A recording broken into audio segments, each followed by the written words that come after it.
Hello! Welcome to my YouTube channel. Good evening po sa inyong lahat mga kapatiran. At magluluto po ako ngayon ng isang ulam na sana magustuhan po ninyo. At ang aking gagamitin mga ingredients po ay ito. Dito po sa Japanese, ang tawag dito ay chingensai. Ang tawag dito sa atin, pechay at atsuagi po, fried atsuagi. At pork at yan po ang gagawin kong luto ngayon para sa inyo mga kapatiran. So let's start na po. Ang ginawang hiwa ko po sa chingensai, ganito po siya kalaki at siya pang uunahin kong igisa dahil medyo matigas siya. And then ang baboy, wait ha. Ngayon ang baboy po lalagyan po natin ng paminta at asin. Ganyan po. At ayan, mag-start na po akong maggisa.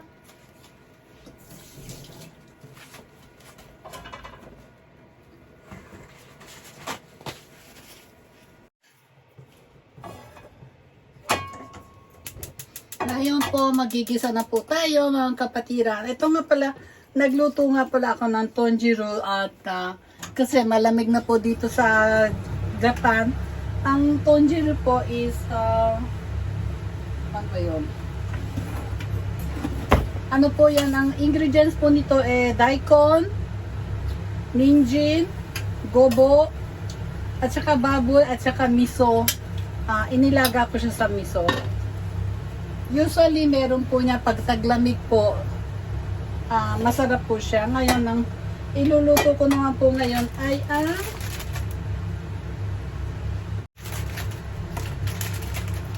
ipiprito ko po muna itong atsuage. Prito natin po yan.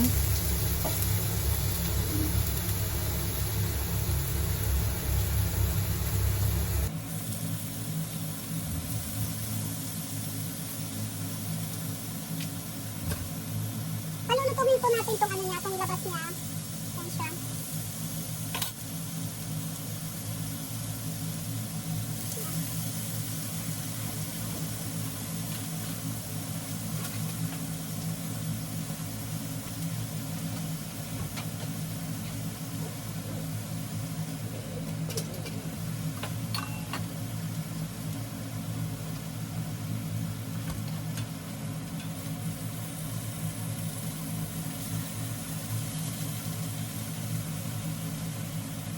I-brownish po natin yan, tingnan nyo. Brown na po siya. Medyo pa, palulutungin po natin siya para masarap. Yan.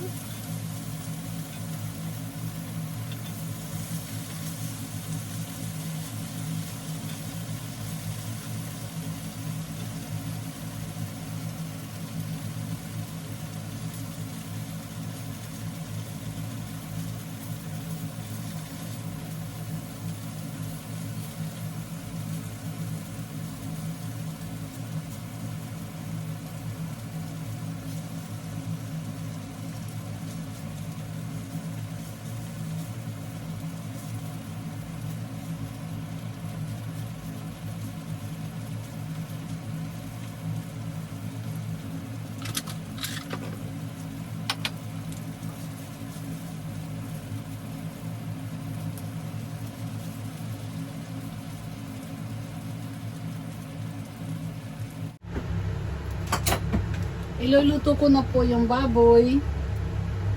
Lagyan lang natin ng konting mantika.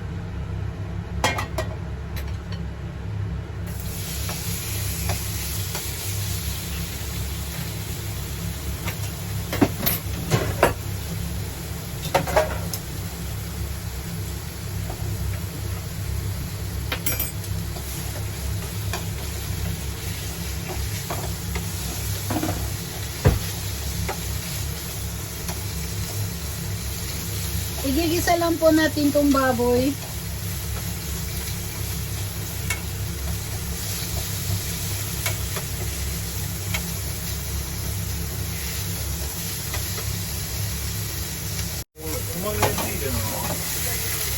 Ayan, pagka luto, pagka naging puti na po itong baboy, Ilalagay po natin itong singgensai.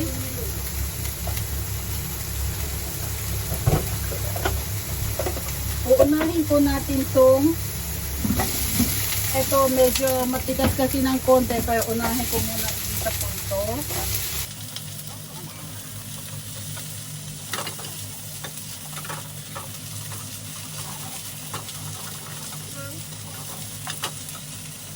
Pag medyo malambot na po siya, isusunod po natin yung dahon niya.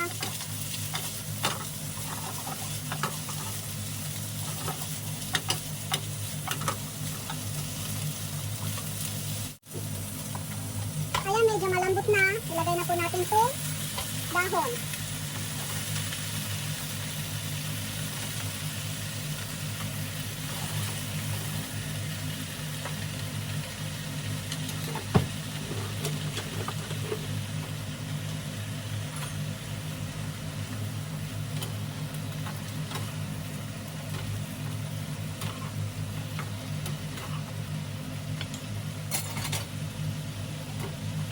Hindi po 2 cups ang nilagay ko. Saka lalagyan ko po 1 siya ng cup 2 cups po ang nilagay ng kong dashi. dashi Nomoto. Sorry, nagkamali lang ako ng sabi. Ang ginamit kong dashi ay ito, yan. Tinunaw ko sa 2 cups na tubig. And then, ilalagay po natin itong ipiniritong tofu. Yan. Tapos, pakukulaan po natin. Yan, nilagay ko na siya. Yan.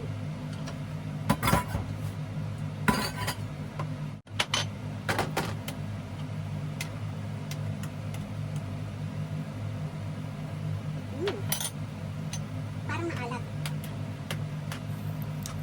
Maalat po siya kaya dinagdagan ko po ulit ng 50cc na tubig.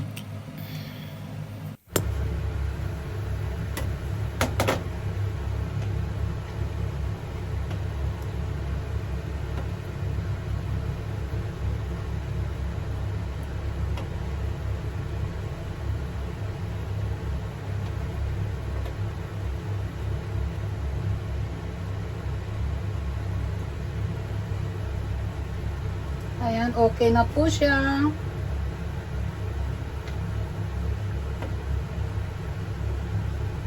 Palambutin lang natin konti itong gulay.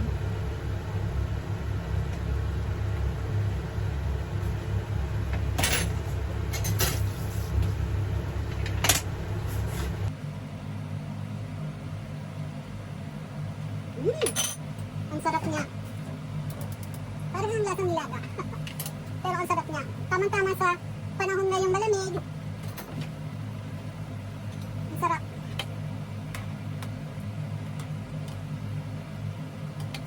Tapos ngayon, ilalagyan po natin ng katakuriko. Yan.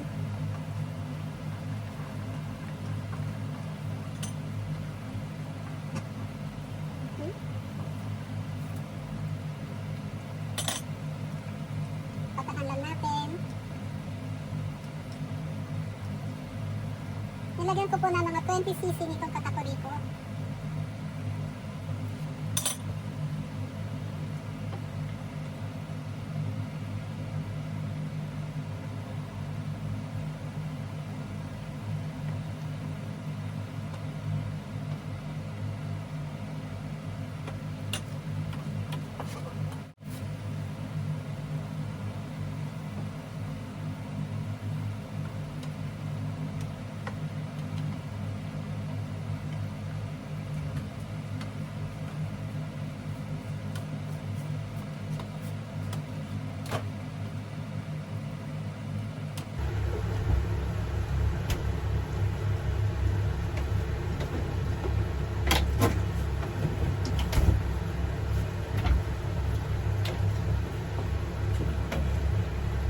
Mitame wakaru desho? Nani te wareta mo wakaranai. Sono mamma. Mitame sono mamma. 厚揚げ野菜炒めのそう、だからそのままにね。とろみを加えてそうそうそうそうそう。うまそうだ。うまそうだ、うまいよ。なんでもお母さんはアイディアだから何と言っても困ります。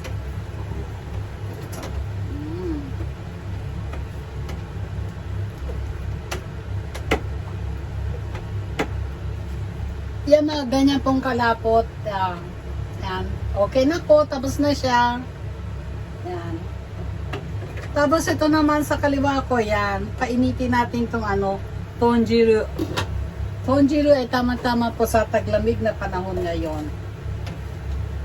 Yan. Okay na po yan. Pwede na siya. Maghuhugas na ngayon tayo ng mga pinggan. Itadakimasu.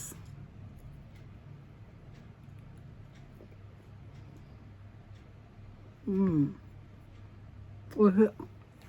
これさっきのこれ。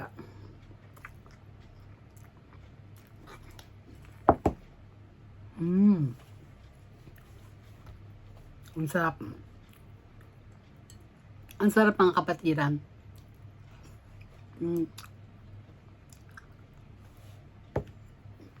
Tapos tonjiru. Maganda po to pang pang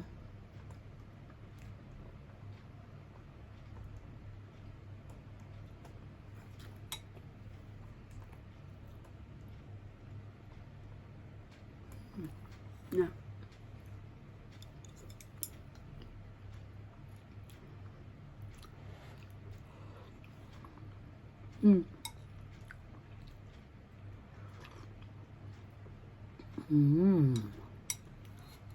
Tapos, dahil bukas po,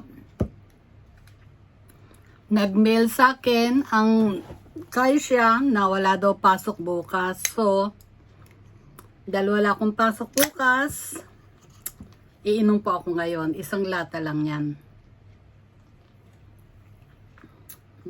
Highball. Highball lemon. First time kong uminom nito. Medyo, hindi ko Tapos pala mga kapatiran, meron pa akong gustong i-share sa inyo. Yung mga friend ko sa Facebook, na kung mapapanood po ninyo tong video na ito, at sasabihin ko po sa inyo na ang aking Facebook ay nalock po siya noong October 23. Up to now po, hindi ko mabuksan ang aking Facebook, kaya yung mga friends ko baka inaakala ninyong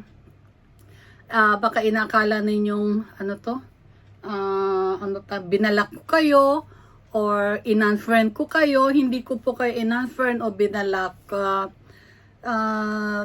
Bigla na lang po nalak yung aking Facebook. At sa inyo mga kapatid ko na baka iniisip nyo na in-unfriend ko kayo o binalak ko, hindi po ako gumagawa ng ganoon na nambablock ng tao, na nang-unfriend yan, pero hindi ko po gawain ang mamblock ng tao.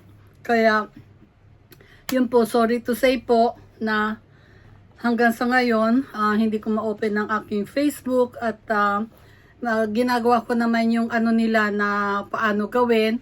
Hindi ko po magawa at lagi na lang silang mag-send sa akin ng mga code number. Hindi naman na tutuloy yung aking yung para ma-unlock yung aking Facebook. At saka isa pa, ang problema ko din po yung gusto kong gumawa ng another Facebook, pero ayaw maano na hindi ako makagawa ng Facebook ba, ng another account ba, new account. Kaya okay na rin sa akin na wala akong Facebook. Nasanay na rin ako, at nagme-message po sila sa akin na ma-expire ang aking pag-lock sa Facebook etong 23 na, itong November 23. So, yun na lang ang inaantay ko kung anong mangyayari, kung ma-automatic siyang ma-open yung Facebook ko. Hindi ko po alam. Kaya medyo nasanay na rin ako na wala akong Facebook. Kaya yun po ang isi-share ko sa inyo mga kapatiran, at hindi pa ako nang bablock ng tao, at nanga-unfriend ako pero hindi pa ako nang bablock. Iba naman siguro yung unfriend sa block. Yun po. Yun nga po, hindi ko talaga ma-open. Kaya Yun, sorry na lang. Yung po, ngayon po, ituloy ko na po yung pagkain ko at mga kapatid, ang sarap po niya. Ito, at tofu po ito, fried tofu, at itry nyo, masarap siya. Sige po mga kapatiran, i-end ko na po tong video na to, and mega love shoutout po sa inyong lahat. At maraming salamat po sa inyong lahat na nagsusubscribe sa akin, nagsusuporta. Maraming salamat po. Okay, bye-bye po. Ingat po kayo. Bye-bye. Love you. Mwah.